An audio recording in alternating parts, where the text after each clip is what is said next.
and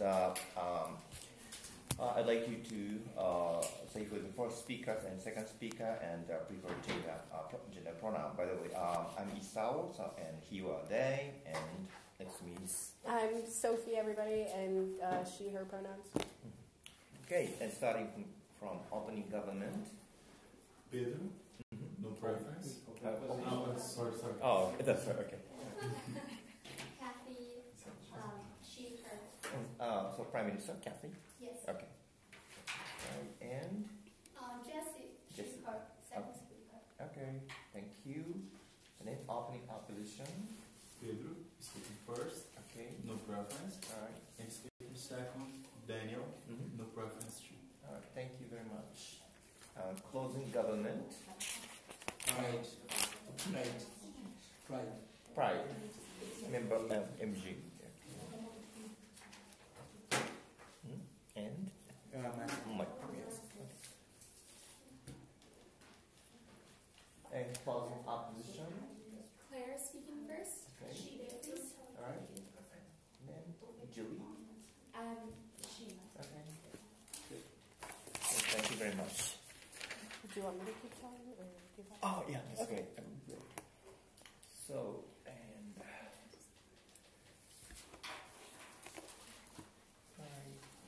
let me read out the motion to make sure. Okay, this House believes that developing countries should privatize their state-owned enterprises such as airlines, railways, utility companies. Now I call on the Prime Minister to open the case here.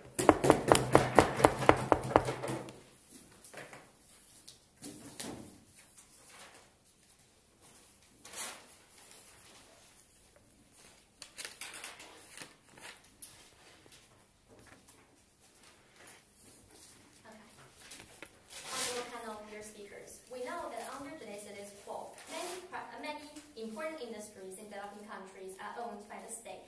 For example, in China, we can see the railways and airports and airport companies and also lots of heavy industries are owned by the states. And we believe this is principally wrong because it's against free market and also has lots of practical harms. And we're going to show you why it is the case and why this is especially so in the developing countries. So, first of all, let's look at the concept of a state-owned company.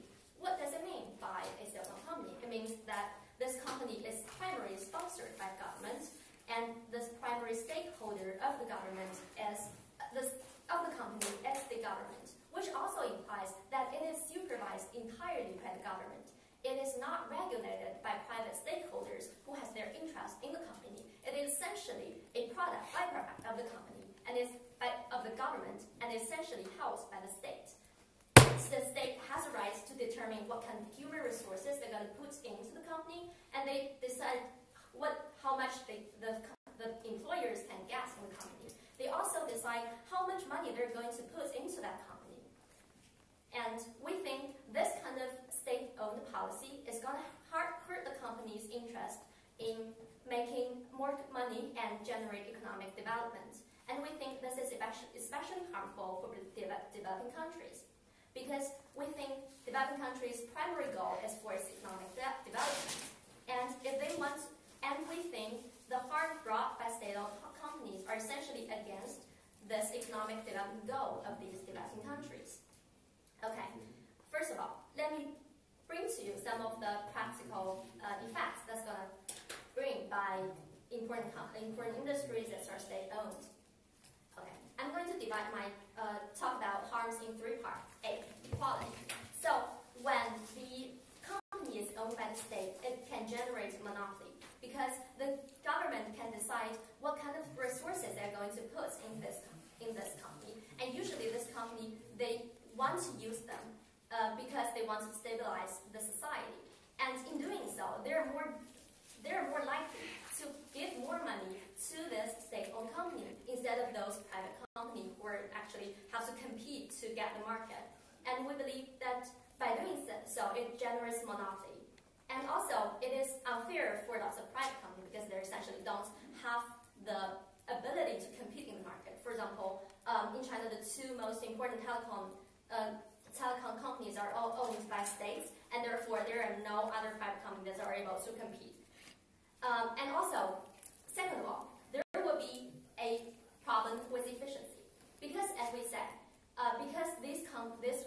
essentially owned by government, and government decides what kind of people they're going to hire and what kind of money they're going to pay those people. So there are inefficiency in two sides. For example, people are not going to work as hard because their money is fixed. They're not going to get any bonus if they work until 12 o'clock in the evening.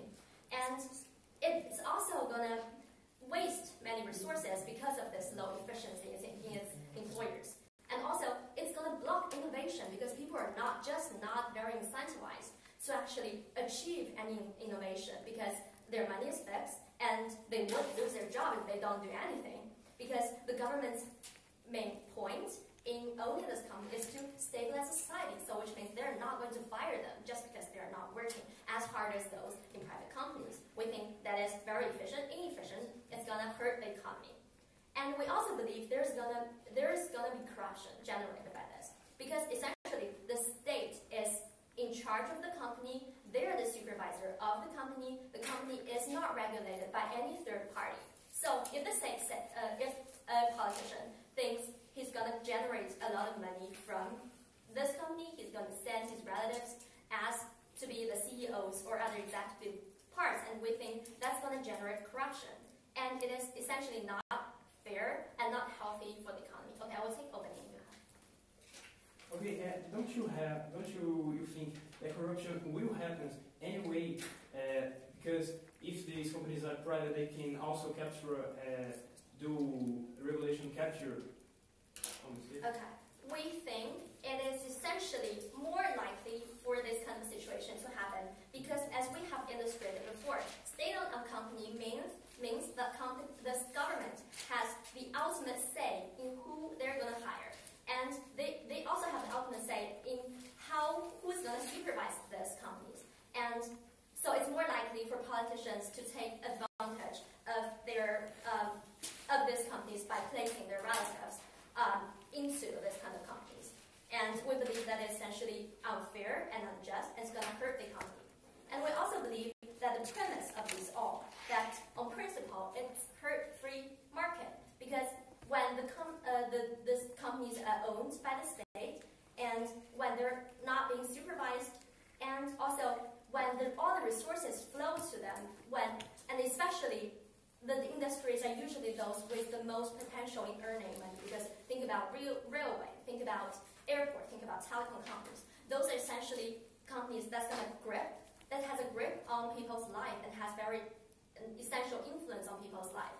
And we believe by doing so, the government is hurting the free market in the country, and also we believe in doing that, the government is more likely to become autocracy because they have the grip on the essential economic life of its people, and therefore the people are less likely to fight against the company because in doing that they're going to lose railways, telecoms, all those things that they depend their life upon. So we believe that, in conclusion, our government side believe that state-owned companies are especially bad for the political freedom of the company, of the country, and also for the economic development of the country.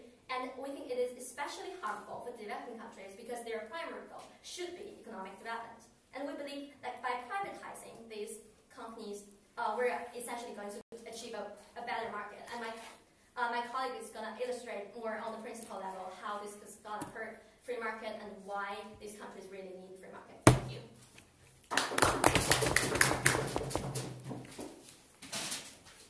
I thank the Prime Minister for his speech, and I call on the leader of opposition to continue their case. Here.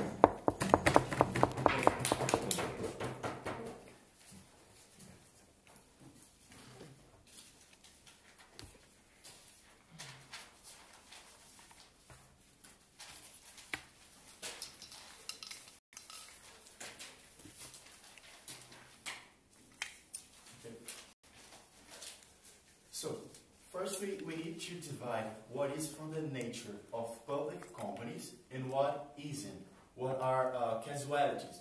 There are some situations that can happen in one public administrated company and not happen in another. So it's not an imperative. and we do have some internal regulations that change this situation. So some of the statements that the government did are not imperatives into public companies. Such, for example, isn't of the nature of being state-owned enterprise doesn't have efficiency. For example, it's well known and compromised by many comparative situations that Chinese do have a more efficient public service and public administration than many other European countries. And other example, it doesn't block innovation because the states can focus on specific research and even, for example, giving bonus to workers for such advances, such as the private companies can do. So the state-owned can have also this mechanism. And for example, the computer was first invented in Soviet Russia by state-owned companies. First, so what's the nature of state-owned company?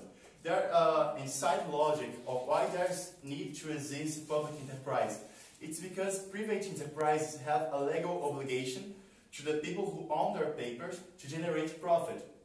And some activities have a so important social impact that the focus shouldn't be having profit.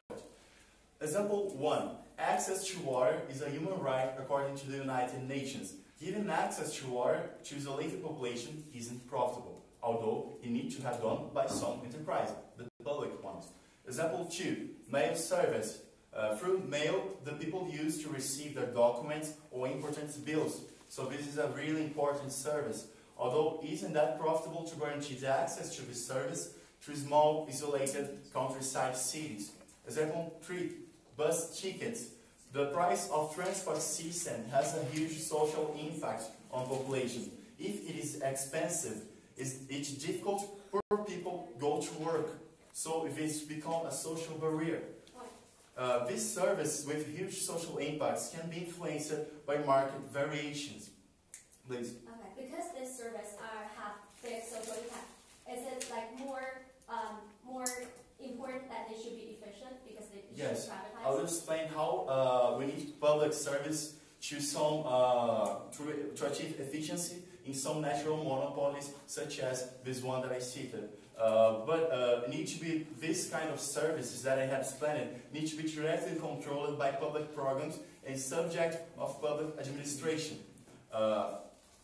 Service that directly affect a population life should be open to public accountability, such as the pressure of elections, such as the pressure of the choice of their representatives. The people need to choose what are the focus of this enterprise because it do affect directly their own lives. And what I was talking about is there are some natural monopolies. In the nature is that where the fixed cost to do this service is so high that only a monopoly can explore it with efficiency. Every service that demands a complex, expensive and linked infrastructure, connected infrastructure, does need natural monopolies, such as energy distribution. And that's why we can only achieve efficiencies if we do have one enterprise controlling it and have this all service. Because only have the huge control of this market that they can do this service being possible. And also these natural monopolies used to be also from public interest. Just as I cited, the energy distribution can be seen as their focus being profited, because this is a basic right to population if they are isolated, if their access to the service don't generate profit. And another aspect of this discussion, if privatized, this important enterprise can be bought by international companies, and its activities don't generate revenue to that local population, to that region. So its profits can go all to outside, can go all to other countries' company. And that's why we need to generate more, more social impact also by the possible profit of these companies that can be profitable to this regional where this company is located. And if we open it to the market, they can be bought by international companies. Please. So don't you think all the social impacts or the social benefits that you want can still be gotten from the fact that these private companies do improve infrastructure and develop the country? It can't, because the obligation of private company is to get profits. Yes. And if there is an activity who have a huge social impact and don't give profit, such as the one I used as example, so the private enterprise will hide the cost, will hide the prices, and so people who couldn't get access to this service, or even if the price are low, it wouldn't get profit. So it wouldn't be interest to these private companies to own this service. And there are another aspect too.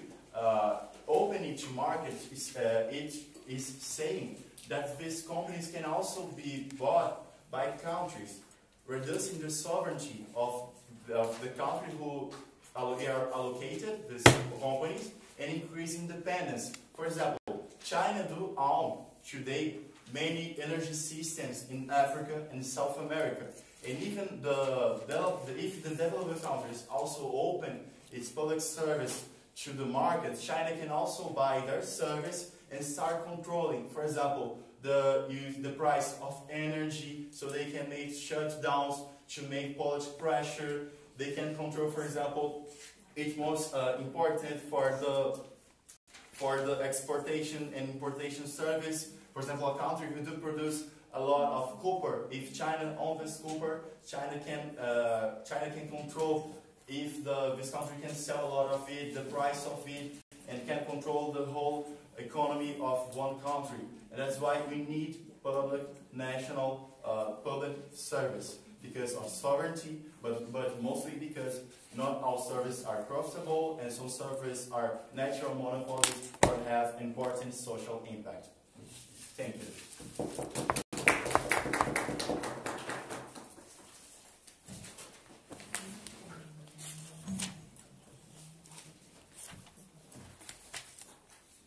Okay, I thank the leader of opposition for his speech, and now I call on the Deputy Prime Minister to continue their case speaker.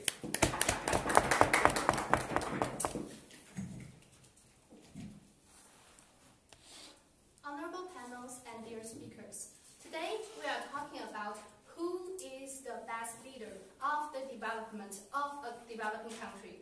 And we have two choices. The first choice is the millions of private enterprises. They have the self-autonomy to make independent decisions. They are profit-seeking. They have efficiency in their decision-making process. And another choice is the state-owned enterprise. As we have shown by my colleague, they are low efficient, they cause monopoly in the market, and they tend to have power abuse. So I think, grounded on these reasonings, we should choose the first types of private enterprises to lead the development of a country. I will show you in my speech that what nature and structure of the private enterprises make it more efficient, more fair, and can contribute to the market better. And second, I will show you that all the benefits that the opening opposition are proposed, that is the welfare, social welfare of the society, can also be achieved by the private enterprises. Okay, so first I will give some rebuttal to the opening opposition. First, they think that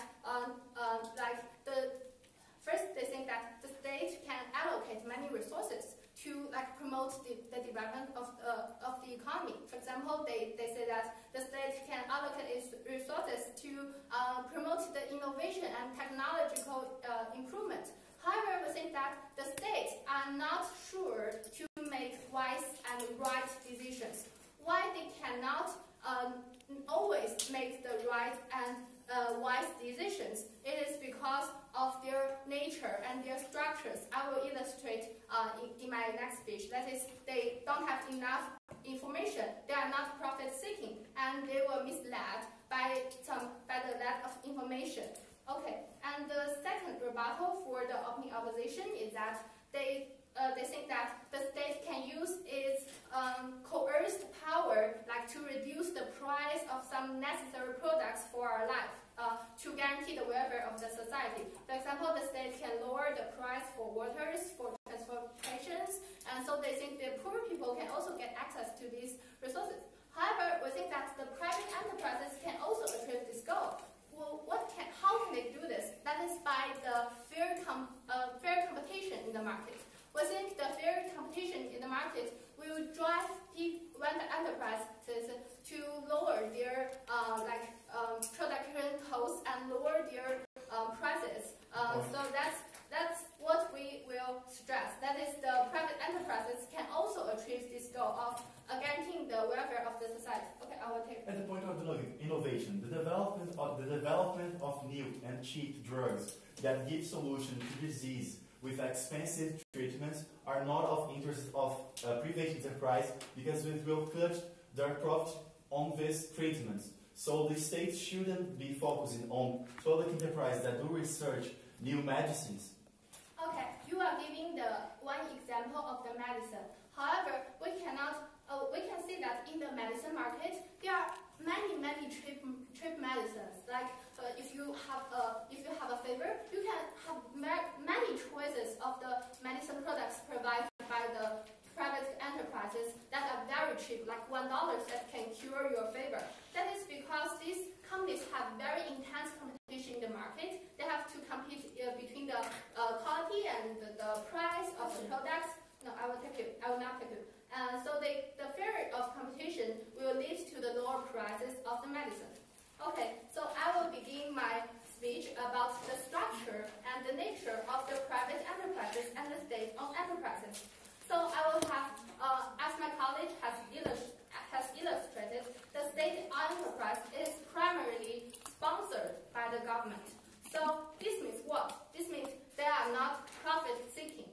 So not profit-seeking means that they have no motivation to improve their quality of the products, and because they do not have to cater for the needs of the market, and they are not profit-seeking, so that they will not increase their efficiency of production.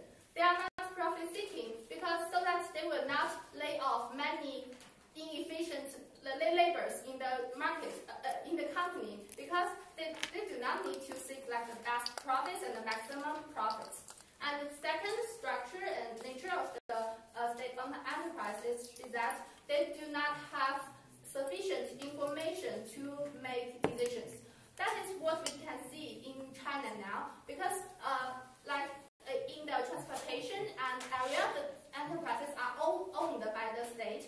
However, and their decisions like to build the railroad in Beijing or in Shenzhen are all made by the highest level central government. However, we say that the central government they are not expertise in the railroad market, and they do not have very professional experience in the enterprise management and also in the business profit-seeking all the management knowledge. So they don't have enough information both about the investment and the management of how a good enterprise should run. So this lack of information can lead to the efficiency of decision making, and also can sometimes lead them to make wrong decisions that are harmful to the whole society. Like in the Cultural Revolution period in China, the state-owned enterprises have made very bad decisions to invest in the heavy industries such as the steel. So that kind of caused a very huge hunger in the society at that time. And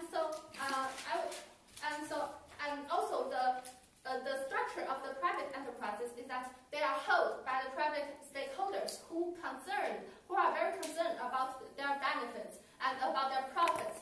So these supervisors from the outside, from the third party, will promote the private enterprises to increase its efficiency. And also because the resources of the private enterprises are not coming from the government, are not sponsored by the government, they are not likely to occupy a large part of the market and cause the monopoly of the state of a certain industry. So in conclusion, our main contribution is that we define the basic nature and structure of private enterprises and state-owned enterprises and compare their advantages and disadvantages. And we know that all the benefits that can be brought about by state-owned enterprises can be brought by the private enterprises too. So we are very proud to propose.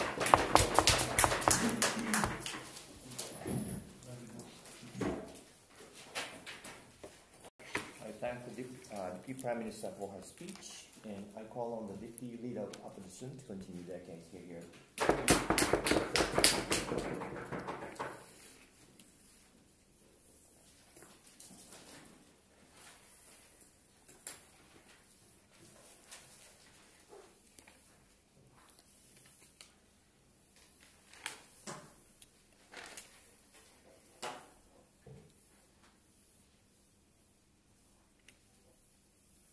So what we see here is that are some justifications for the existence of state-owned companies. First, to foster development. Second, to guarantee basic needs to the population. Third, to make a response to market failures such as natural monopolies and positive externalities. What we have seen in the first half of the debate is that the proposition do not offer any justification for why we should privatize those companies.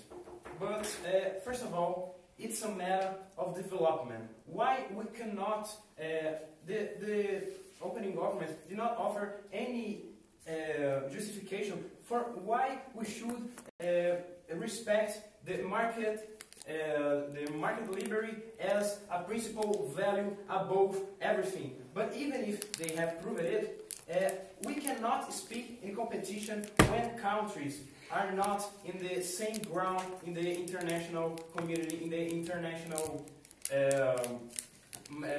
market environment. Why is that? Because the developed countries have often, along all history, used unlegitimate ways to create a disadvantage upon these developing countries, and and now they claim free market, but that free market is not free market at all, because they impose a lot of restrictions upon developing countries that do not make them able to create good companies to compete fairly in these developed, free market structure.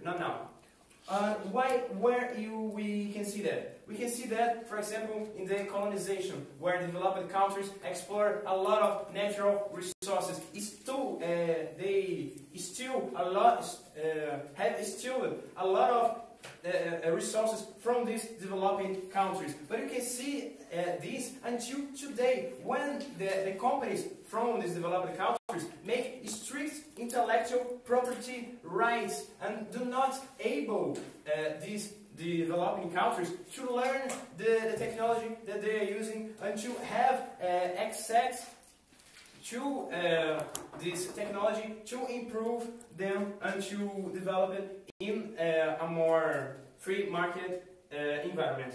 Also, the developed countries use international organisms, the power international organism, to explore and exploit these developing countries, such as the IMF and the World Bank, with, for example, huge interest rates upon loans that created a huge public debt and problems in the commercial balance of these countries. So, what you can see, there is not a free environment, and that they cannot claim this value of free markets at all. Why we should not, at least now, engage in competition for free market? First, because it is effective. Protectionism can create the comparative advantage that the developing countries has blocked these developing countries to create. And we can see that, for example, in South Korea, when they adopted protectionism in the long term, in the short term, in the long term, have a lot of strong industries to then can compete in the free market. And that is also good because it creates technology, it creates jobs, and it fosters innovation. When we have these countries from that innovation, when we have these state-owned companies, we foster innovation because the states can put their budget on research and development and to increase in technology researchers that will create productivity, that will create efficiency in these markets, and that will create welfare for all the society. There is a state-owned business, a company in Brazil, for example, the oil company. There is one of the most profitable companies in all the world. So it's not true that it's intrinsic to state-owned companies to be inefficient. Please. Okay, so how do you know that the government will always invest in the most efficient industry or the most intelligent talents to develop their innovative products? Okay, we're not saying that the government will have to control all the enterprises in all the society. We're just saying that the enterprises they now have control should remain in their control, because there are reasons for that. For example, the basic needs that were spoken in the leader of the opposition. It occurs when the social value of a good is much higher than the price that a company is willing to put for it. So to reduce the cost of these basic values, we have to have a state-owned company, for example. And this occurs also on the developing companies, strategic developing countries that developing country is strategic developing companies that a developing country now own.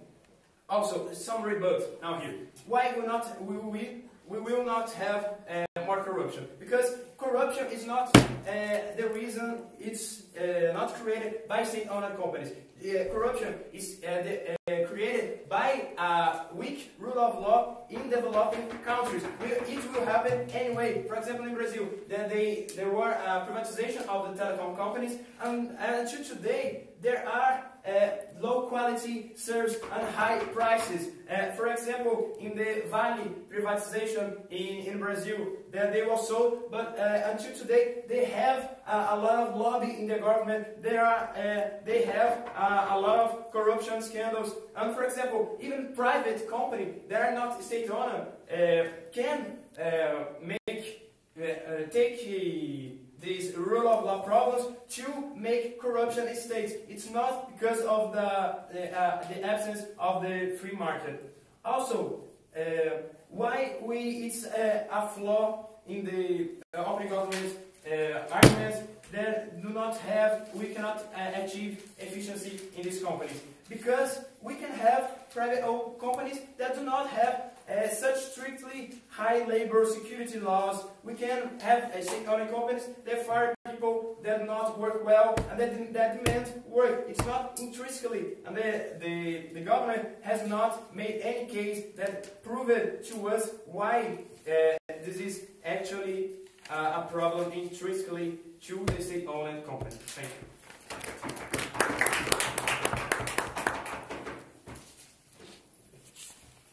I thank each by leader of opposition. That concludes the opening half of the debate. And let's open the closing half of the debate with a member of the government speech here. Sorry, I just want to correct. Michael is the one who's speaking first. Oh, okay. Allow. Is that okay? I don't know. How before?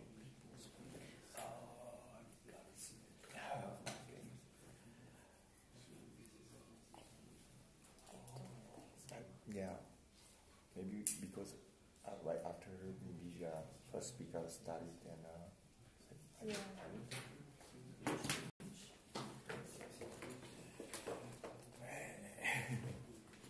Sorry about that. We're unsure if we can do that, so he's just double checking.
All right.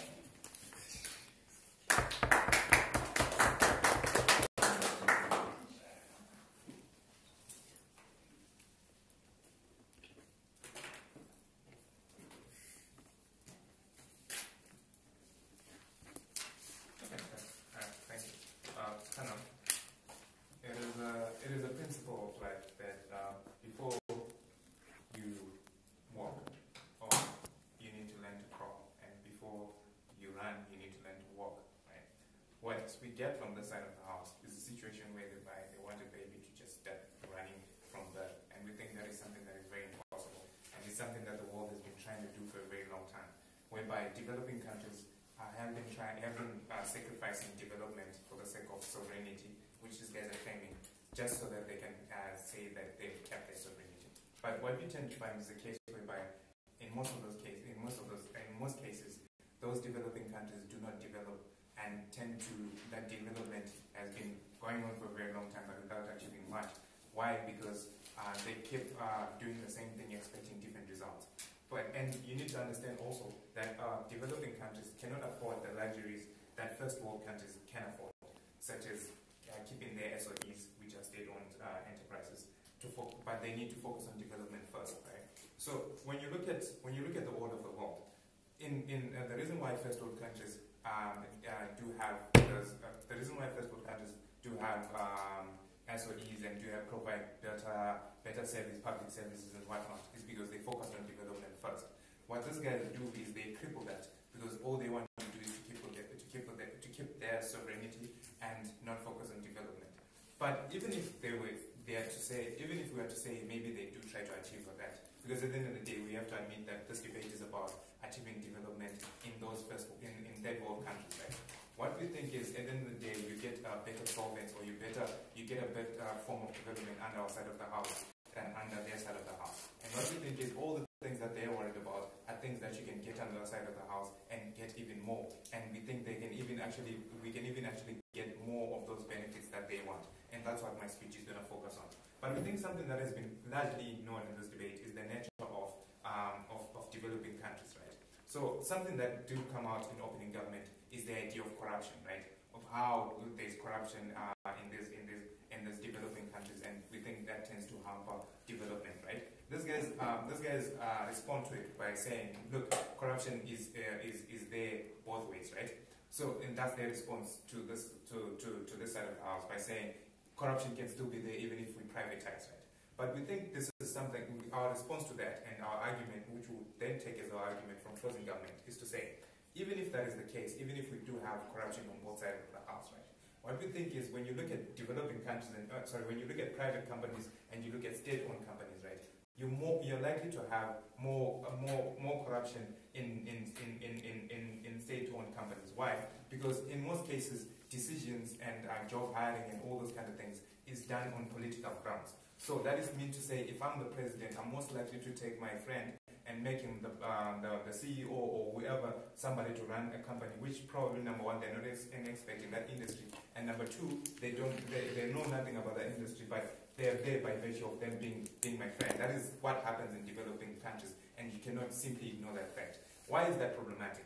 At the end of the day, we tell you that this is problematic because, number one, these people are not equipped to run these companies, right? But secondly, and most importantly, what we think is something that is very important is that to say, under state-owned companies, right, in most cases, the people that commit corruption do have the protection of the government, because they're usually in bed with the people that get them to run these companies, right? But it's not the same thing with private companies, because you simply know that if you're found wanting, if you steal money, then you're bound to get arrested, right? We think this becomes a deterrent measure in as far as corruption is concerned in private companies, which is why generally around the world we have more corruption in state-owned companies than in private companies. That becomes a very big factor in this debate. Why? Because we think that being the case, right? If we then have less corruption in private companies, then we think it's something that we should take, because it's bound to exacerbate development, and we think it's something that we support on our side of the house.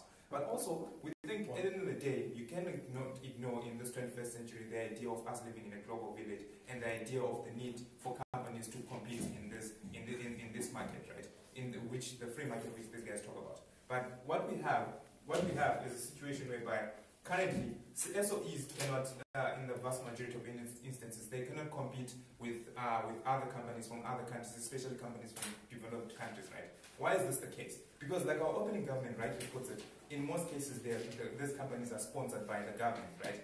But when you look at the nature of developing countries, it is such that these governments are usually crippled because they do not have the money. Mind you, they're developing countries. They don't have much money to put into these companies as compared to private companies. That being the case, then it means that we have, in as far as competition is concerned, private companies are more likely to thrive as compared to SOEs.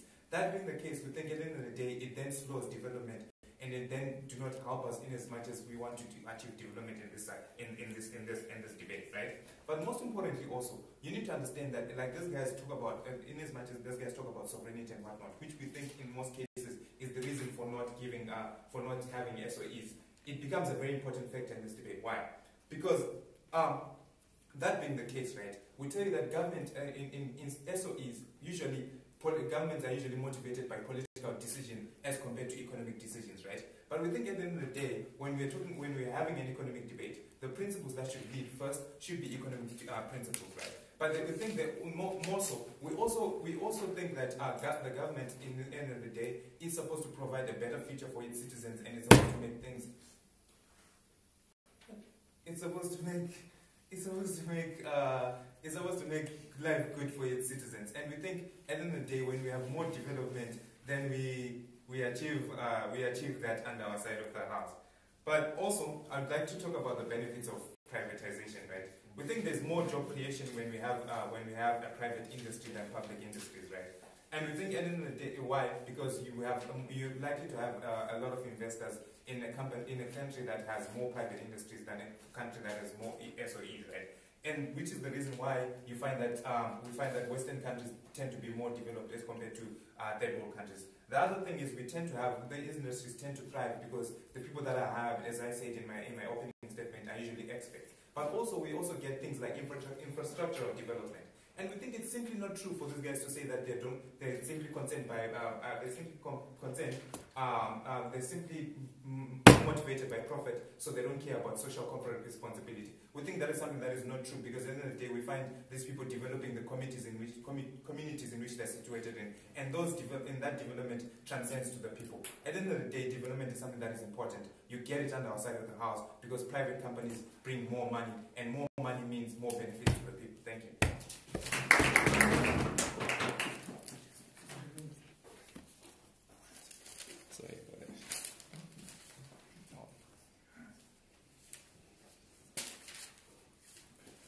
Okay, I thank the member of the government for your speech, and I call on the member of the opposition to open the closing case here.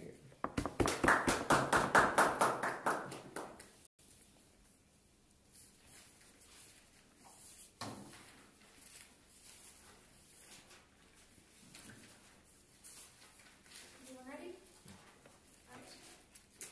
In order to succeed, in order to move from developing to developed, developing countries need to decrease their inequality, and they need to function on a mass whole, right? We're going to tell you for 3 reasons. 1, infant industries. 2, access to information. And 3, what privatization actually looks like in the real world, why we gain those benefits on our side, and why we gain that growth on our side, right? Because we believe that if a plan like such passes, right, infant industries are simply going to be left behind, right? Because private companies only have the incentives to buy up organizations or buy up enterprises that are actually going to make them a lot of money, right?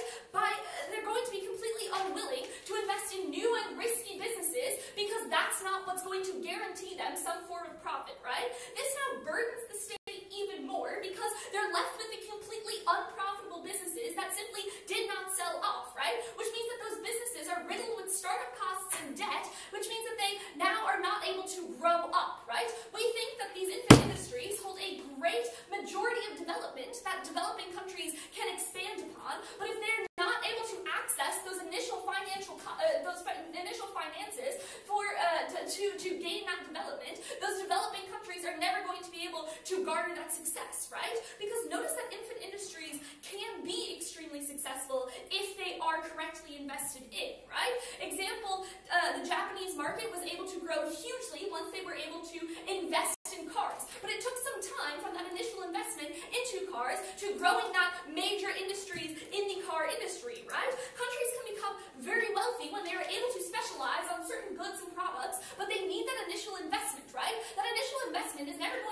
on their side of the house at the point where those initial investments are simply way too risky because they can't see the future of how those profits are going to grow, right?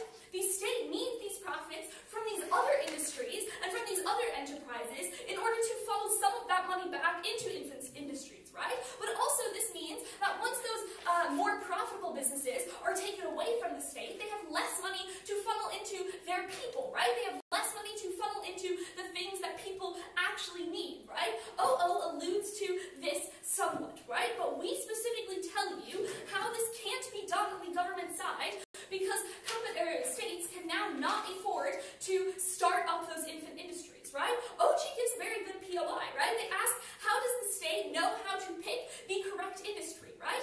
On their side, they're only left with the unprofitable industries. They're only left with the ones that will probably never have a future or need a lot of investment into in order to grow, right? That's exactly what happened in Africa when they were only left with the option to fund the car industry, which was hugely unsuccessful, right? This is the link that OO misses. Let's talk about information. These services offer unique information about citizens that developing countries uniquely need, right? It tells you where people are concentrated because it tells you where those airports are, it tells you where those bus routes are leading to and where they're most successful, right? It also tells you what commodities peoples are buying and selling, which alludes to what your imports and exports should be, right? But it also tells you what your people are more willing to spend money on, right? Are they more willing to spend money on transportation or utilities, which helps you determine what kind of policies you can give and take and should focus on, right? If citizens are more willing to spend money on utilities and electricities, the state can risk passing environmental reforms to lower pollution, for example, right? Or lower coal burning, for example, right? Policies like this are often requirements by Western countries for you to interact with those Western countries, for you to be able to work with those Western countries, right? This information is extremely valuable, but on their side of the house, their comparative is that you need to spend money to buy this information off of these private companies now, right? Because that information is not uniquely yours. Let's talk about what privatization actually looks like, right? It looks like increasing the price on things that you actually need, such as the medicines that most people need, such as the bus routes that most people use, because that's what gives corporations the most amount of money, right? It looks like a major loss in the job sector when this transformation actually occurs, right? It also looks like a major loss for things such as healthcare policies, because those are often benefits that public employees gain, right? It also looks like a huge decrease in salaries because these companies are so focused on being competitive and reducing their costs that they don't care about what kind of conditions their employees work in, right? But the important question is, who actually buys these industries, right? Because we tell you uniquely in CO that it's going to be international investment. One, you only build, if it's international investment, you only build infrastructure suitable for that one commodity you want to get out of that country, right? China only builds roads from ports to the businesses that they want to support and make those roads completely inaccessible to anyone else that wants to use them, right? That means that the majority of the country is not able to access that great commodity, right? Two, that money never funnels back into that country, right? The money is instead either funneled back into the organization that is now in charge of these enterprises, or it's funneled back into that foreign country that that corporation originally came from, right? But notice that you also don't garner the extra benefits that you have from these new enterprises, right? Because countries such as China often bring their own workers, so you don't even get the benefits of salaries or jobs or healthcare, etc., right? Why international investment is more likely than private investment from that country is because international investment wants that unique access to things such as natural resources that they can't get within those own countries, right? So now we specifically prove that international investment is going to be the most likely buyer to these enterprises, right? Why private profit will never funnel back into the state in general is simply because there's no incentive, right? They only funnel back into public industries that will further their own business. They'll never actually funnel back into things that the state needs, right? When you privatize, you have absolutely no incentive to cater to the regions that predominantly are on reduced bus ticket fares or cannot afford your railway tickets, right? Because you make no money there, right? States, on the other hand, on our side, have to be accountable to their citizens, right? That means they have to cater to all people, whether in rural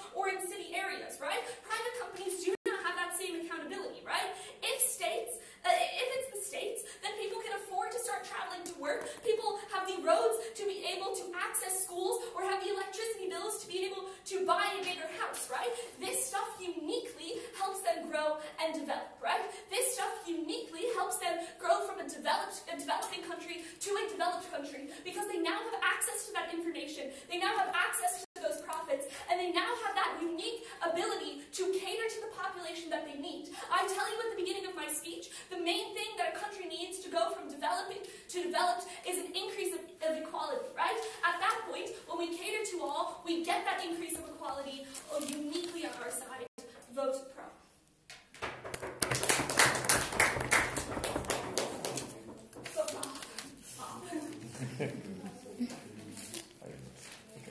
I thank the member of the opposition for his speech, and now I call on the government whip speaker to conclude the case here. That's private, right?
I would like to dedicate this speech to my partner. It's been a good ride, man. I love you, man. I love you. Okay, I will now start. Panel, we think from the closing government that first impression matters. We think when an investor goes on LinkedIn and checks the profile of the CEO of a privately owned company, we think the reaction that he gets and the feeling that he gets is unique from the feeling that he gets if he gets the information that this company is owned by the state for example, by the state of Zimbabwe, which last week ago was on BBC, being exposed to be corrupt or being exposed to not caring about the welfare of the people. We think this is a very unique line of argument that will bring to you of the political significance that affects state-owned companies, which lacks when it comes to the operation of private markets. We think this is very important in this debate. Before I move on to my case, which is mainly going to be to show you, which is mainly going to prove why private markets are actually good in the production of knowledge and in the production of production of knowledge and in the distribution of knowledge, and why also they have good alternatives in case of failure. I'm going to first deal with the case of the closing opposition and major clashes that were in the debate. Right? So from closing opposition, number one, we get the case of international investment becoming better within these state-owned companies. First of all, we tell you that number one, the international investment becomes mainly detrimental at the end of the day by the fact of political marriage between between the states that is investing and the state that is receiving. Right. My partner tells you of investments of China in African states. We think investment of China in African states by the end of the day, they harm the economy of that receiving state, because the terms and the conditions and the collateral damage that China at the end of the day receives will be state infrastructure that is presumed to be public good, right? We think this is a principle that does not function within a free market. We think within free markets there is no sacrifice of a public good, but the state is willing to sacrifice the public good in the event that it does not fulfill the mandate, the contract mandates, right? We think this is a harmful effect of state-owned enterprises in which developing countries put themselves in, right? Number two, we think that these guys miss actually the major context in this debate, because developing countries are politically crippled to deal mainly with international relations on a fair basis, far as engaging transactions goes. Right? We think that the transactions are always imbalanced towards the bigger countries, right? That is the first world countries, right? We think that this is something that is greatly shielded from within the principles of free market. We think a company just looks at the company, an investor looks at the company profile, and then the company performance and the financial reports of a company without considering the political performance of the company, and actually without considering the public good provision of the company, right? I think that they miss this. Number two, they talk of an increase in equality and a decrease in healthcare. Under that, I'll tell you this. I'll tell you that the reason why we say these guys are missing the context is that when a country is developing, right, what matters most is the provision of public goods, but that do not extend to social welfare, right? We think things such as economic equality are concepts that a state seeks to fulfill, but a state which is now post-industrial, right? We think companies that are states that are still industrializing, such as developing states, do not have the luxury to deal with equality, but just first you have to ensure that in the first place there are goods to distribute equally. We think without the absence of goods to distribute equally, we think states do not prioritize equality in the first place. So we think that point, it jumps the gun, because it's a point that applies only to post-industrial states, right? Because they no longer have the burden of public good provision in the first place, right? So also we get from opening opposition that there's no free market because of Bretton Woods and because of intellectual property, right? Under that, we tell you that comparatively there is, because like the motion says, state ownership versus private ownership. So we think that the provision of private ownership is the free market that we are talking about, right? But we still need to recognize that intellectual property is non-unique, right? So we could never escape it, but we still have to debate, right? So we think that in this case, private ownership and free market applies, right? But before I move on, I'll take you opening. Since US and Europe countries have adopted massive protectionism to gain comparative advantage in order to be able to produce high aggregated value goods, why adopting free market will foster development? Adopting free market will force development for the reason that you got from opening government, for reasons of competition, reasons of profit motivation, right? All we get is market protectionism based on political reasons, right? The fight between China and America. So I don't see how that point makes sense. Another clash that these guys bring is that of infant industries, right? We think infant industries are blanketed actually mainly in state-owned companies. Why? Because you need to understand that states only prioritize mega cities, right? We think that Shanghai or Beijing are the countries that determine the global status or economic status of China in the world, right? But we think there are rural places where there are no roads, there are no airports, such as those in Shanghai. But we think the absence of that becomes blurred and becomes covered but so infant industries in the rurals are no longer protected, right, under their model. We think under our model there's room for company expansion. 1, 2, there's room for company mergers, right? We think one company can buy another company and one company can expand, and we think there's room for economic scales or economies of scale, right? Under that, we think that economies of scale do not happen under the side, because the state is not known to be a better producer of knowledge and a distributor of knowledge, for the simple reason that the state is not economically involved. We think companies are up to date, markets are up to date, and markets know how the greatest distributors of knowledge, and we think this is a positive externality that accrues on our side, but that lags under their side. We think infant markets are not protected by the sole fact that there are no economies of scale. Thank you.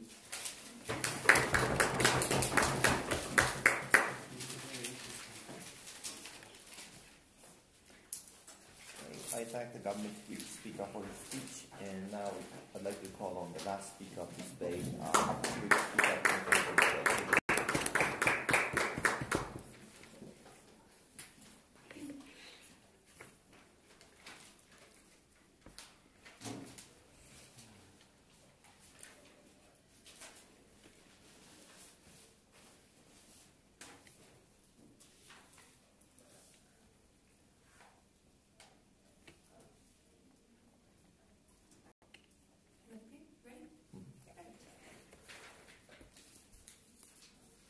tells you that the way for developing nations to improve themselves and their industries is to offer basic services for people so that they can go to roads, so people can go to work, for electricity, for business to be able to start up and to improve themselves, okay? For people to be able to go to education now because they can access the roads and such. But they also, for developing nations, they need the capacity to improve industries. Because CG is correct that the global economy is often at the cost of developing nations. That's why they need to protect industries. They need to support industries and not have competition so that they can grow these industries, they can make them stronger and then put them back into the market where they're often able to rival, okay? You cannot do that when firstly you privatize and these groups only have an incentive to make profits themselves. They make these services too expensive for individuals to access while they accrue all the benefits, because you ask why would you have a bus that goes to Benin in the Congo when you can just have it with Kinshasa? That's the only one that'll actually make you profits. But also, you also can't have this when the state is so overburdened with these industries, with the industries that are left behind that were unprofitable, that don't make profits, they have less money now to help people, less money to build into the right industries that make you stronger on the global economy. It's only when you have that you can improve. Right, firstly, OG and then CG. Firstly, they tell us that, look, the harms with when you have state ownership is that you generate a monopoly that locks out other businesses. That's not necessarily a bad thing, because that means that when you don't have other competition, it means that you can have more, you can pay your workers much more, because there's no other cheap industry to drive down those prices. That means you can give people the kind of wages that they need to live their lives, basically, okay? But also means that you can put money into industries, because you can give them large taxes, and you can, even if they run initially ineffective, because they can eventually get better, okay? And that's what we see in places like South Korea and Japan to make them develop. You cannot get that when there's other competition in that area. Then they say workers are not going to work as hard because the money is fixed and they're innovative. Because that's not actually true. Because often privatized groups are so profit-driven that they force people to work long hours. They force people with little wages that they become so stressed and they struggle with so much debt that it means they don't have time to innovate. There's been time they have life outside of it. Thirdly, they say you're more likely to have corruption because it's not regulated. Our part of that is actually non-comparative, because often foreign industries are also not regulated by these states. Because if your headquarters is in Dubai or in Paris, the state also doesn't have the capacity to hold you accountable. That means that if the CEO is taking a massive bonus, but also has forced all of his workers to work for cheaper, there's no way for that state to hold them accountable. Okay? The comparative is when it is state-owned industries. Individuals can lobby their governments because it's specifically their politicians and the government that they own that own this. Okay? Like that's what you're seeing increasingly in Brazil, where things like corruption meant that people went out to the ballot boxes and ensured that somebody else that was going to crack down on that corruption happens. Even if that person wants to crack down on corruption is voted in, they have no capacity because often they're foreign industries that they have no control over and they have no voice for. Okay? Then they say, look, that states can't run businesses properly because they don't have enough info and they're not profit-driven. Look, even if private businesses are more profit-driven, they never tell you why that profit benefits the individuals in this developing nation, okay? Because often they have an incentive to drop your wages because they don't care about you because you're just another country to them, because that means they get money for themselves. But they also can rise prices because if they know that you need to use that road, they're going to charge you $10 more for it, okay? But the problem is your state doesn't have that capacity because it is accountable to you by your elections, okay? But also, it's very common that they bring in workers. They're likely to bring in their own workers, like what we see increasingly with China. When they work in Africa, they often bring in their own workers. That means that they lost the jobs for citizens on that ground, but they're not accountable, so they don't particularly care. But any profits that are also made go back to the West where their headquarters are. That means it never trickles down to the industries and to those companies, their countries rather. That means it never trickles down to those businesses because the profits are never left with those people. That doesn't happen in the state. This means that the cheaper wages, the less jobs, and the no trickle down makes people poor because they have poor jobs or they don't have any jobs. But it also makes the state poor because that means that the profit doesn't get taxed, it gets moved away, okay? That means that they have less money to give people welfare to lift them out of poverty. But that also means that people are poor because their jobs are earn less, that they need that welfare more. That drives that state further into debt